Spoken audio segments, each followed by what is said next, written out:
সালাউদ্দিন সাহেবকে প্রশ্ন করলে আবার কখন নোটিশ দেওয়ার কথা বলে ফেলেন, তো সেই বিষয়টা নিয়ে সবসময় আমরা একটু সংকোচে থাকি।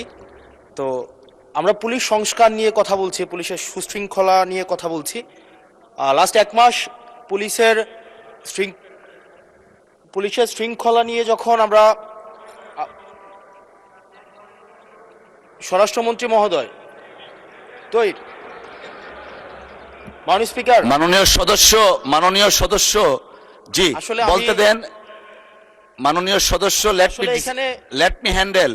মাননীয় সদস্য, আমাদের পার্লামেন্টারি প্রসিডিউরে আমরা যাই। মাননীয় স্পিকার, আমরা যখন পুলিশ সংস্কার নিয়ে কথা বলছি, মাননীয় স্পিকার, মাননীয় সদস্য আপনি দয়া করে বসুন। আমরা আশা করছি পরবর্তীতে আমরা সকল সদস্যগণ সংসদীয় যে নর্ম আছে, প্র্যাকটিস আছে, সেটা মেনে চলবো। Thank you. Yes, thank you মাননীয় স্পিকার।